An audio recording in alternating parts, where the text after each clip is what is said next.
Olá, alunos da mentoria. Chegamos a mais uma aula e agora a gente está entrando nas epístolas. O que são epístolas? São cartas.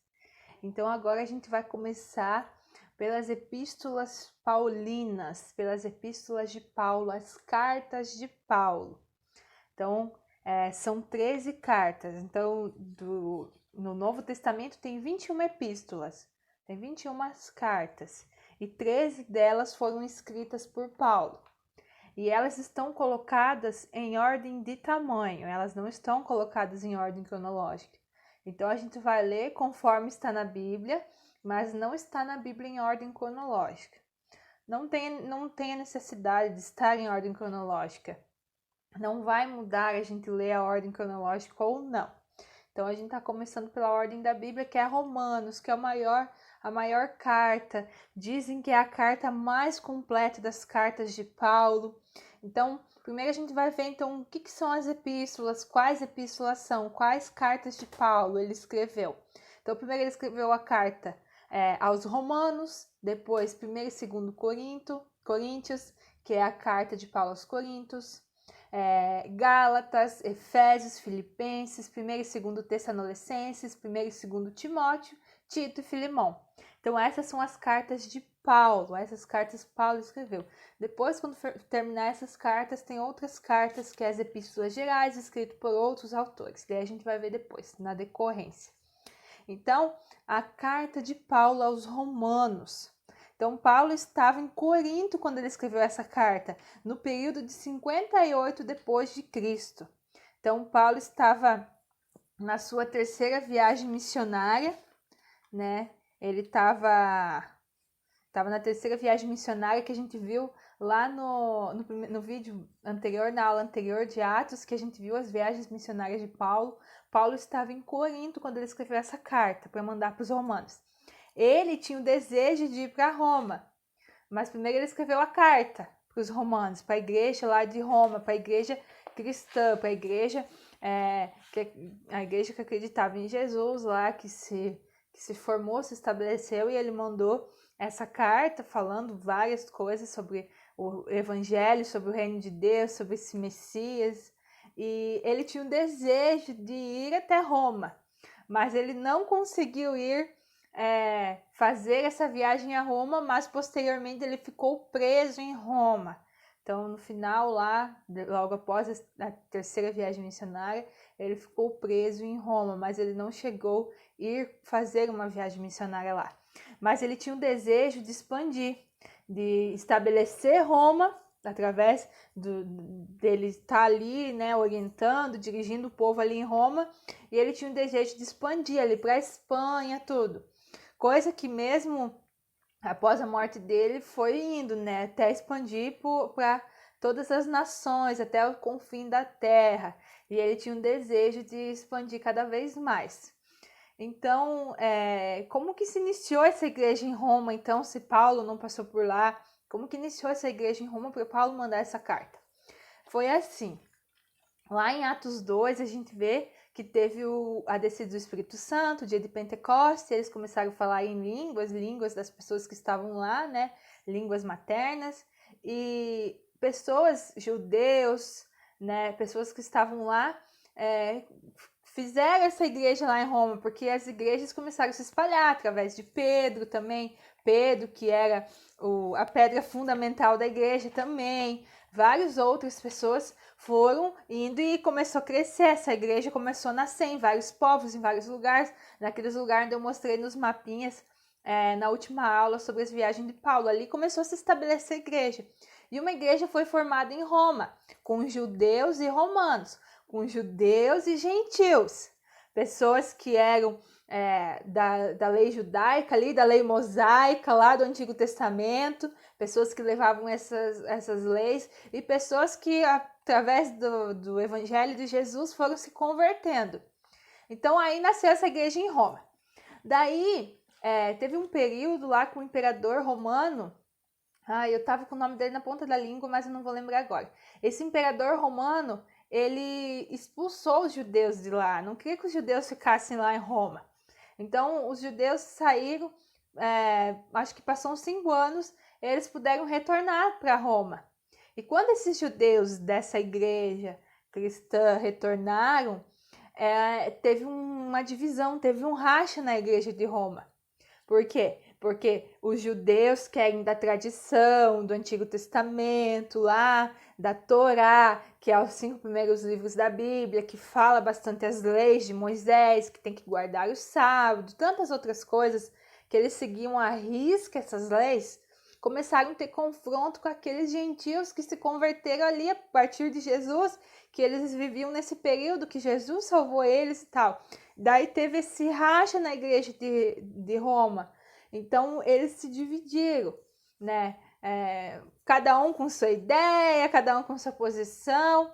Então daí Paulo escreveu a carta aos Romanos para estabelecer ali, para explicar bem algumas coisas. E a carta de Paulo aos Romanos é uma das epístolas mais completas de Paulo. Ali Paulo fala muita coisa. É a maior e fala que é uma das mais completas, porque ele teve que explicar para aquele povo, tem as leis mosaicas, tem algumas coisas que Jesus veio e cumpriu, tem algumas coisas que a gente não precisa fazer mais hoje, porque Jesus já morreu na cruz. E ao mesmo tempo trazer essa união para essa igreja que estava dividida. Então agora a gente vai ver um pouco o que está escrito na carta de Paulo aos Romanos. Então o tema central do livro de Romanos, a carta de Paulo aos Romanos, é que nós todos fomos justificados em Cristo. O tema principal é sobre o Evangelho, né? Ele está mostrando o plano de Deus para a salvação da humanidade, a salvação dos gentios e dos judeus, salvação de todos. E ele estava mostrando assim que mesmo mesmo eles fracassando em tentar viver uma justiça acessível diante de um Deus santo, eles podem sim, né, receber esse dom divino de viver essa justiça acessível por meio da fé em Cristo Jesus. Então ele está falando assim, vocês foram justificados em Cristo, lá no Antigo Testamento, na lei, vocês tentavam buscar um Deus santo, tentavam viver o que um Deus santo queria de vocês, e vocês, nesse processo, vocês acabavam fracassando, porque vocês não viviam esse dom, né? E posteriormente ele diz assim, que esse dom é acessível, sim, através da fé, a fé em Jesus Cristo. Então, nós fomos justificados em Cristo, a justiça vem através de Cristo. Então, ter fé nesse Jesus, nesse Cristo, que veio para nos justificar, que veio para nos salvar e veio para salvar a todos, né? Esse é o tema central que rodeia o livro da carta de Paulo aos Romanos. E o tema principal, como a gente viu, que nós somos justificados em Cristo, mas também dentro dessa carta, Paulo aborda vários assuntos, né? Vários assuntos que são fundamentos da vida cristã, da fé cristã. Então, vou ler alguns tópicos que é mencionado no livro de Romanos. Então, ele fala sobre pecado, sobre lei, sobre juízo, sobre salvação, sobre graça, sobre fé, sobre obra, sobre retidão, justificação, eleição, santificação, glorificação, redenção e ressurreição. Então, essa carta foi chamada também do Evangelho segundo Paulo, pois nela tem muito mais, tem muitas coisas tão complexas que fala sobre a doutrina da salvação em Cristo Jesus. Então, essa carta é uma carta completa, ela é um Evangelho segundo Paulo, né, que fala sobre a salvação em Cristo Jesus, sobre a nossa salvação. Né, sobre a justificação em Cristo, sobre a salvação, sobre a fé, sobre a ressurreição, a retidão, tantas coisas que permeiam a vida de uma pessoa que é salva em Cristo, que quer ser salva em Cristo. Então, todos esses temas Paulo estava trazendo aos romanos, que estava uma igreja dividida, mas esses temas são essenciais para a igreja hoje, para a igreja há 1000 anos atrás, para a igreja há 1000 anos para frente. Então, essas mensagens é atemporal, né? A Bíblia se renova todos os dias. E essa carta que Paulo escreveu aos Romanos ela é viva hoje para os nossos dias também, para as nossas igrejas, para a nossa vida. Então, esses são alguns temas que abordam no livro, na carta de Paulo aos Romanos. Então, agora vamos para as divisões do livro, onde a gente vai ver capítulo por capítulo mais detalhado. E aqui, o livro a carta de Romanos é dividido em 3 partes.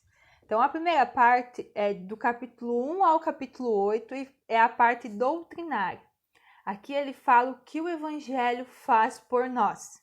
Então, tem 3 palavras que permeiam esses 8 capítulos, que é a justificação, a santificação e a glorificação. Então, a justificação, Paulo está falando assim, todos vocês são pecadores, né? Todos nós estamos, né, os judeus, os gentios, todos somos merecedores da condenação. A partir do pecado, né, do homem, o homem é pecador, a natureza do homem é pecar, então todos nós somos merecedores de condenação.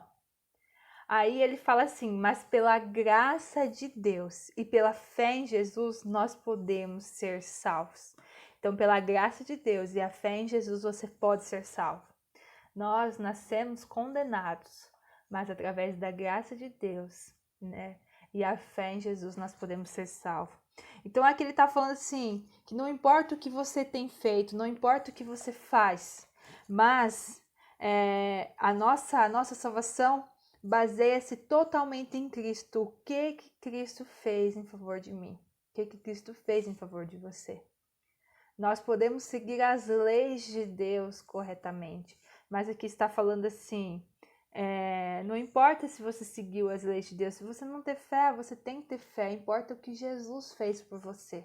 Jesus morreu na cruz para te salvar, então Ele já pagou, eu não preciso mais pagar, eu não preciso pagar, porque Ele pagou. Hoje, eu sou um sacrifício vivo, hoje eu posso viver para a glória de Deus, hoje eu sou livre em Jesus. Né? Então ele estava falando assim, você é justificado em Cristo, Jesus já nos justificou lá na cruz, então ele pagou o preço, né? Então a gente possa viver pela essa graça, a graça da salvação, que é oferecida por Deus mediante ao Evangelho. Então Deus ofereceu essa graça a partir da morte de Jesus na cruz por nós. Então, aí as outras palavras, é a santificação e a glorificação que permeiam esses 2 capítulos. Então, ele afirma que a salvação de Deus nos libera do domínio do pecado.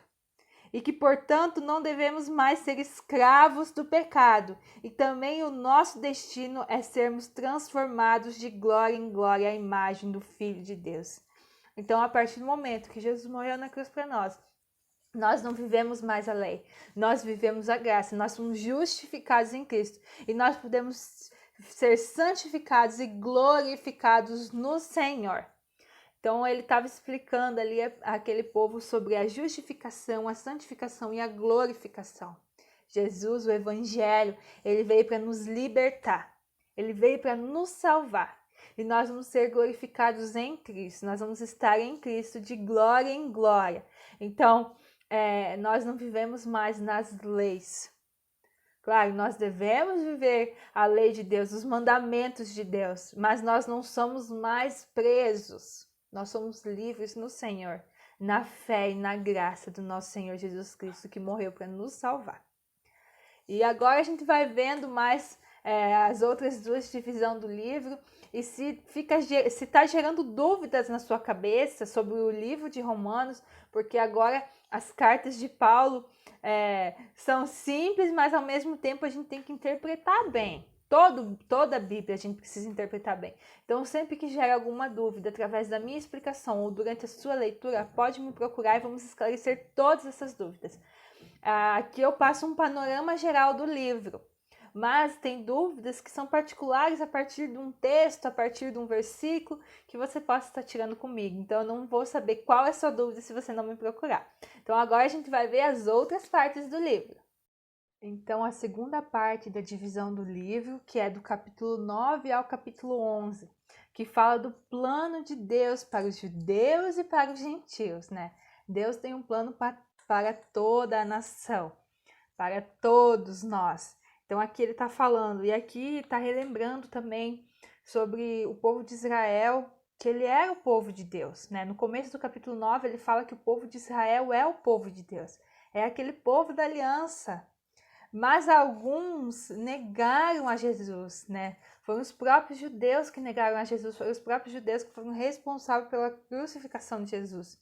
Mas daí ele conclui o capítulo 9 falando assim, que se eles permanecerem buscando a justiça através da lei, não teria justiça de Cristo.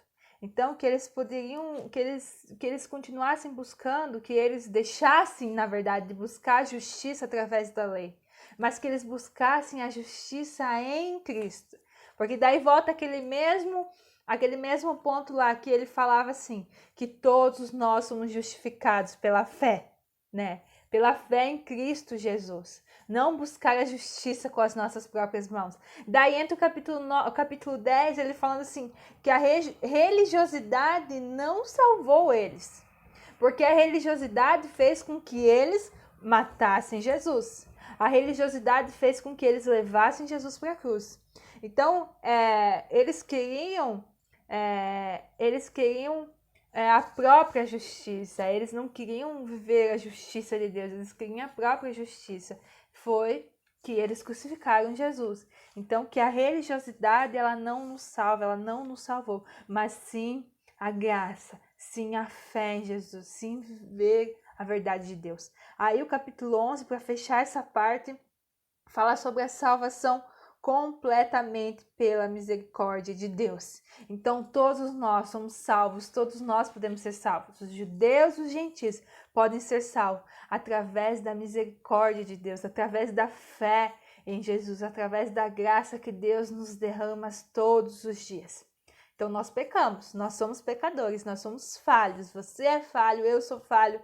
Nós erramos muitas vezes, mas através da fé em Jesus Cristo, Filho de Deus, e pela graça de Deus sobre nós, você pode ser salvo e eu posso ser salvo. Nós somos justificados pela fé. Isso que quer dizer esse tema, justificados pela fé, que permeia o livro todo. Então agora a gente vai para a última parte do livro da carta de Paulo aos Romanos.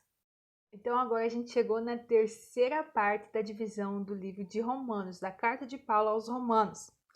E a terceira parte é a prática, né? Que é dos capítulos 12 ao capítulo 16, que é os deveres dos justificados. Então, vou fazer um panorama de cada capítulo. O que cada capítulo fala? Qual é o nosso dever como justificado em Cristo?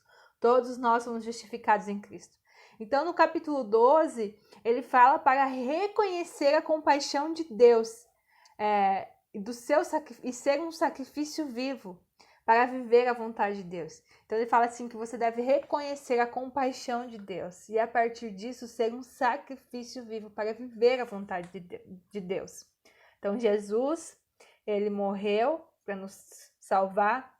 Hoje nós não precisamos mais sacrificar animais, mas que a nossa vida possa ser um sacrifício vivo. Um sacrifício vivo por amor a Deus, por amor às coisas de Deus.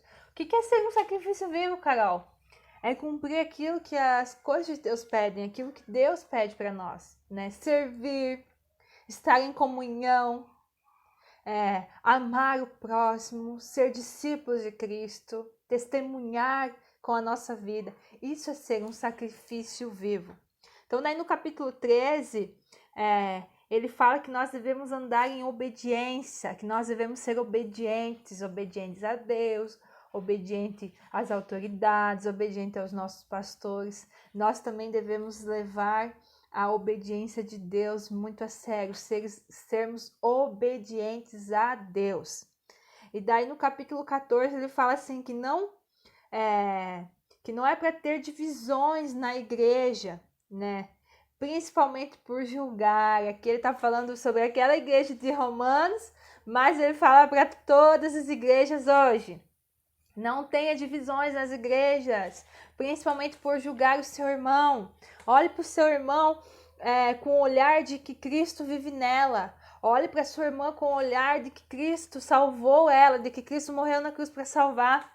Não olhe com julgamento. Então, que as igrejas não se dividam através de julgamentos, através de exclusão, através de tantas coisas que acontecem hoje. Aqui Paulo está falando para os romanos, mas ele fala para nós hoje, Deus fala para nós hoje, para não haver divisões no corpo de Cristo, na igreja, né? E daí no capítulo 15, a gente vê que nós devemos suportar uns aos outros. Os mais fortes suportam os mais fracos. Ajude o seu irmão, caminhe com o seu irmão. Né? Ele fala sobre estar em unidade, sobre a unidade do corpo de Cristo. Ele fala sobre a igreja, o dever dos justificados da igreja do Senhor é estar unida. Hoje a gente vive uma união online, mas a gente vive essa união, mesmo que a gente não se encontra aos domingos ou a gente não está se encontrando toda semana, mas nós podemos viver essa unidade do corpo de Cristo, né? E se a gente não quer viver, a gente está pecando contra essa graça que Deus nos deu, contra essa justiça onde a gente foi justificado pela fé. Então que nós possamos suportar uns aos outros, que nós possamos viver em unidade, viver em harmonia. Aí no capítulo 16 ele termina falando para os irmãos saudar outros irmãos de outras igrejas, para viver as coisas de Deus, para viver a doutrina de Deus, né? Aquilo que Deus está estabelecendo para nós, aquilo que Deus estabelece para nós hoje. E ele termina louvando a Deus com um louvor de gratidão. Então essa é a carta de Paulo aos Romanos. Se você tiver mais dúvidas sobre isso aqui, eu fiz um panorama. Panorama é assim, passar por cima, não olhar ali os detalhes, porque se a gente vai se aprofundar em cada detalhe de cada livro, a gente fica ali sempre, né? Tanto que eu peço para vocês ler só alguns capítulos, porque a próxima vez que você ler a Bíblia, onde você vai fazer um plano de leitura, onde você vai ler todos os capítulos, todos os versículos da Bíblia, você já vai saber o que está falando em cada livro.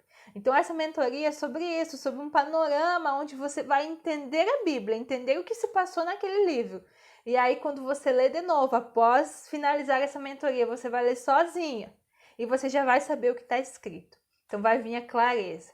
Então, para finalizar, eu vou compartilhar um versículo do livro de Romanos para fazer uma aplicação final. Então, para finalizar, eu vou compartilhar um trecho que está em Romanos 8. Você leu provavelmente na sua leitura semanal e eu vou fazer uma aplicação. Romanos 8, ele fala sobre a vida pelo Espírito, viver pelo Espírito. Daí ali no capítulo 18, no versículo 18 de Romanos 8, ele fala sobre a glória futura. Então ele está falando assim, que todos nós, eu vou ler para você, completa aqui. Você leu essa semana, mas eu vou ler novamente. Considere que os nossos sofrimentos atuais não podem ser comparados com a glória em que nos será revelada. Ponto. Primeiro versículo. Os sofrimentos atuais não se comparam com a glória que nos será revelada. Então, tudo que a gente está passando hoje, tudo que você está passando hoje, não se compara com a glória que será revelada a nós, a você, a glória futura. O que é a glória futura? É a glória da eternidade, de estar ao lado dele, ao lado do nosso Pai. Nenhuma dor, nenhum sofrimento, nenhuma lágrima, perdas, mortes, nada nos machucará mais, porque a glória que nos será revelada será muito maior. Então, que nós possamos permanecer vivendo pelo Espírito, e essa glória será revelada a nós, será revelada a você que permanecer no Espírito. Permanecer na justiça de Deus, justificados pela fé, salvos pela graça de Deus e crendo em Jesus Cristo. Aí continua lá no versículo 19 falando assim: a natureza criada aguarda com grande expectativa que os filhos de Deus sejam revelados, pois ela foi submetida à inutilidade, não pela sua própria escolha, mas por causa da vontade daquele que a subjeitou, na esperança de que a própria natureza criada será libertada da escravidão, da decadência em que se encontra, reconhecendo a gloriosa liberdade dos filhos de Deus. Sabemos que toda a natureza criada geme até agora como em dores de parto.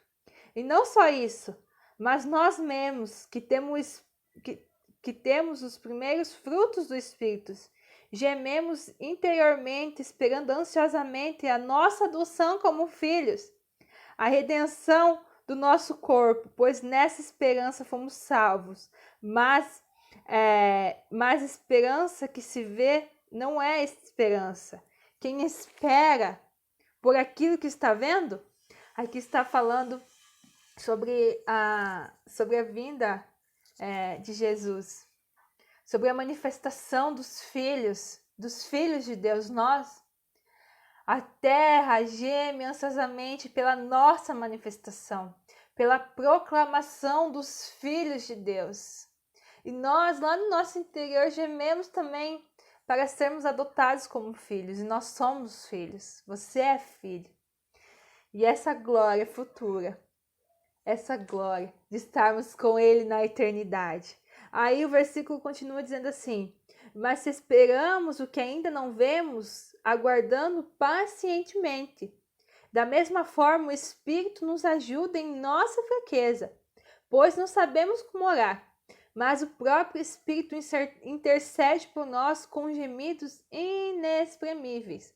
Então, enquanto a gente aguarda a volta, a glória futura, a volta do Filho de Deus, de Jesus, para nos buscar, para nós vivermos gloriosamente com Ele lá na glória, o Espírito está aqui, o Espírito Santo está aqui com nós, nos ajudando em nossas fraquezas. Da mesma forma, o Espírito nos ajuda em nossas fraquezas, pois não sabemos como orar, mas o próprio Espírito intercede por nós com gemidos inexprimíveis. E aquele que sonda o coração conhece a intenção do Espírito, porque o Espírito intercede pelos santos de acordo com a sua vontade, com a vontade de Deus. Sabemos que Deus age em todas as coisas para o bem daquele que o amam, dos que foram chamados de acordo do seu propósito. Então, todas essas dores, todas essas lágrimas, todo esse choro